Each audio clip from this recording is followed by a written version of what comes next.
پھانسی پر بیٹا چڑھنے والا ہے۔ اب اس سے پوچھا گیا کہ تمہاری آخری خواہش کیا ہے، آخری خواہش بتاؤ۔ تو بیٹا بولا کہ میری ماں زندہ ہے، دیدار کرا دو، کان میں بات کرنا چاہتا ہوں، راز کہنا چاہتا ہوں، ماں کو بلا دو۔ حاکم نے کہا روک دو پھانسی کو، مجرم کی ہر خواہش کو پوری کی جائے گی، اس کی ماں کو بلاؤ۔ ماں آ گئی۔ ماں جب قریب آئی، کان بڑھایا کہ راز کی بات کوئی بیٹا بتائے گا، بیٹے نے دانت سے اپنے ماں کے کان کاٹے۔ اب حاکم نے کہا کہ کتنا بڑا سنگ دل ہے، کتنا بڑا مجرم ہے کہ مرنے سے پہلے ماں کے ساتھ بھی اس نے نافرمانی نہیں چھوڑی۔ اس نے حاکم سے کہا گو حاکم، مجھے موت سے پہلے ماں کو بلانا تھا، ماں آ گئی، ماں نے کان قریب کیا، میں نے دانت کاٹے، تمہیں تعجب ہوا، لیکن اس سے بھی بڑھ کر کے حیرت میری ماں پر تم کو ہوگا، اس سے بھی بڑھ کر کے حیرت تم کو میری ماں پر ہوگی۔ میں جو بتانے کے لیے جا رہا ہوں، میں بچپن میں انڈا چورا کر کے لاتا تھا، ماں کو دیتا تھا، ماں میری پیٹھ ٹھوکتی تھی، میں ڈکیت بن گیا، چور بن گیا، یہی ماں اگر کان کے نیچے ایک تماچا لگا دیتی، میری چوری چھوٹ جاتی، ڈکیتی چھوٹ جاتی۔ اس ماں نے مجھے ڈکیت بنایا، اسی کی وجہ سے میں پھانسی پر چڑھ رہا ہوں۔ دو تین مثال آپ کی خدمت میں آ رہی ہے، دھیان سے اس کو سنیے گا۔ بیوی نے شوہر سے کہا کہ میرے کان خالی خالی ہیں، اچھے نہیں لگتے۔ شوہر سمجھ گیا کہ اللہ اکبر، ضرور چونا لگائے گی، زیور لانے کے لیے بول رہی ہے، یہ منطق سے نکل رہا ہے۔ ارے کان خالی ہوئے تو کیا ہوئے، میرے بھی تو کان خالی رہتے ہیں۔ تو بیوی قریب آئی، کہا کہ یہ جو میرے کان ہیں نا، یہ زیور پہننے کے لیے ہے، اور جو تمہارے کان ہیں میری فرمائش سننے کے لیے۔ اگر فرمائش نہیں سنو گے تو یوں تیرے کان کو میں مڑوڑ دوں گی۔ دوسری مثال آ رہی ہے، دھیان سے سنیے گا۔ ایک بس ادھر سے آئی، ایک بس ادھر سے آئی، دونوں ٹکرا گئی، تماشا ہو گیا، سارے گاؤں کے لوگ جمع ہو گئے۔ دیکھا تو کسی کی ہڈی ٹوٹی ہے، کسی کا سر پھوٹا ہوا ہے، سب لوگ خاموش پڑے۔ ایک عورت چلا رہی ہے، زور زور سے چلا رہی ہے، رو رہی ہے۔ اس عورت سے کہا کہ یار اتنا نقصان لوگوں کا، یہ خاموش ہے، تمہارا ہلکا سا نقصان ہے، تمہاری انگلی کٹی ہے، وہ بھی چھیل گئی ہے، مکمل کٹی نہیں ہے، اس کے لیے تم اتنا شور کر رہی ہو۔ کہ میرا بہت بھاری نقصان ہوا ہے۔ کہا کیا نقصان ہوا؟ کہا میری وہ انگلی کٹ گئی جس سے میں شوہر کو نچایا کرتی تھی۔ عورت اور مرد دونوں کا مجمع تھا، دونوں کا مجمع، ایک طرف عورت کا، ایک طرف مرد کا۔ ایک پرچی آ گئی مقرر صاحب کے پاس، ایک سوال کا جواب دیجئے۔ ایک مرد 4 شادی کر سکتا ہے، اس کی 4 بیوی ہوتی ہے ایک وقت میں، لیکن ایک عورت کے 4 شوہر کیوں نہیں ہوتے؟ اب مقررین نے سوچا اس کو قرآن کا فلسفہ بتاؤں گا نہیں سمجھ میں آئے گا، حدیث کا فلسفہ بتاؤں گا نہیں سمجھ میں آئے گا، عورت کا سوال ہے، عورت ہی کی زبان میں بتاتا ہوں، سمجھ میں آ جائے گا۔ کہا اس عورت سے کہ دیکھو تمہاری 4 شادی اس لیے نہیں ہے کہ تم کو 4 ساس ملے گی، کوئی ادھر سے کان پکڑ کر کے اٹھائے گی، کوئی ادھر سے کان پکڑ کر کے بٹھائے گی۔ تو کہتی توبہ توبہ، اسلام نے بہت اچھا کیا، ورنہ 4 ساس ہمارے اوپر عذاب بن کر کے مسلط ہو جاتی۔ جب میکے سے بیٹی سسرال جاتی ہے تو لوگ روتے ہیں، اور جب سسرال سے بیٹی میکے آتی ہے تو سب لوگ گھیر لیتے ہیں۔ تو ماں پوچھتی ہے بیٹی تمہارا سسر کیسا تھا؟ کہا ماشاء اللہ۔ شوہر کیسے تھے؟ تو سبحان اللہ۔ اور سسرال کیسی تھی؟ تو الحمدللہ۔ اب پوچھا کہ تمہاری ساس کیسی تھی؟ انا للہ جلے تو جلال تو اس بلا کو تاج۔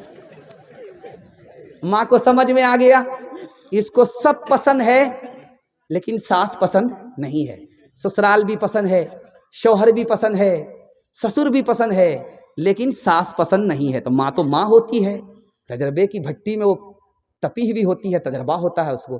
بیٹی کی نبض پکڑ کر کے پوچھا بیٹی میرے ایک سوال کا جواب دو، تمہاری جو شادی ہوئی تھی تم کو میکے سے سسرال کون لے کر کے گئی؟ تو کہا میری ساس آئی ہوئی تھی، مجھ کو پسند کیا، دیکھا سنا، جم گیا جچ گیا، اور اس نے اپنے بیٹے سے میرا نکاح کیا اور مجھ کو میکے سے سسرال لے گئی۔ اب ماں نے کہا کہ بیٹی خبردار، اگر ساس نے تمہارے اوپر یہ احسان نہیں کیا ہوتا تو تم کو اتنا اچھا سسر نہیں ملتا، تم کو اتنی اچھی ساس نہیں، اتنی اچھی سسرال نہیں ملتی، اتنا اچھا شوہر نہیں ملتا۔ اب بیٹی کو سمجھ میں آیا کہ ساس دشمن نہیں ہوتی ہے بلکہ ماں ہوتی ہے، یا ماں کے برابر ہوتی ہے۔ حضرت فاطمہ کی طرح عمر بھر ایسا کردار ہو تیرا سسرال میں، حضرت فاطمہ کی طرح عمر بھر ایسا کردار ہو تیرا سسرال میں، ساس تیری زمانے سے کہتی پھرے، ساس تیری زمانے سے کہتی پھرے، کچھ نہیں چاہیے بس بہو ساس ہو، اے بہن زندگی میں تو رہنا جہاں، گھر کو رکھنا بنا کر کہ جنت نما، اے بہن زندگی میں تو رہنا جہاں، گھر کو رکھنا بنا کر کہ جنت نما، شکر کرنا ادا رب کے احسان کا، شکر کرنا ادا رب کے احسان کا، شکر کرنا ادا رب کے احسان کا، ہاتھ میں تیرے دولہے کا جب ہاتھ ہو۔ جلسہ ختم ہو گیا، اگر آپ اجازت دیں گے تو بچوں کے حوالے سے سنا دے رہا ہوں، آپ لوگ سننے کے لیے تیار ہیں؟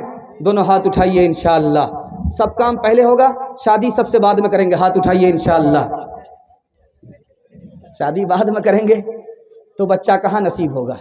دھیان سے سنیے گا، جلدی سے نکل جائے گا، بالکل 2-3 منٹ کا پیغام، آخری پیغام سنا رہا ہوں، اپنے حصے کے جلسے کو مکمل کر رہا ہوں، اس کے بعد ایک راؤنڈ قاری مزمل صاحب کا آ رہا ہے، اس کو آپ سن لیجئے گا، اس کے بعد دعا ہو جائے گی۔ جلسہ بالکل آپ کا نکل چکا ہے، ہاتھی پاس ہو چکا ہے، صرف دم پھنسی ہوئی ہے، ایک جھٹکے میں انشاءاللہ وہ بھی پاس ہو جائے گی، دھیان سے سنیے۔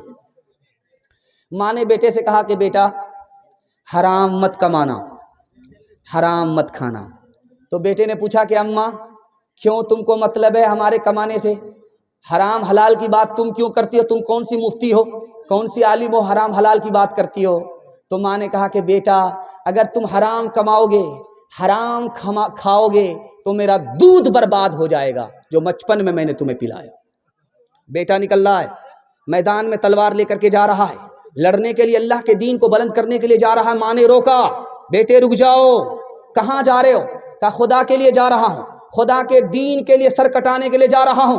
ماں نے کہا کہ بیٹا پیٹھ مت دکھانا، میدان چھوڑ کر کے مت بھاگنا، یاد رکھو سر کٹا دینا تیری ماں تیرے اوپر فخر کرے گی کہ میں شہید کی ماں ہوں۔ بیٹا پیٹھ مت دکھانا ورنہ میں تجھے بچپن کا دودھ معاف نہیں کروں۔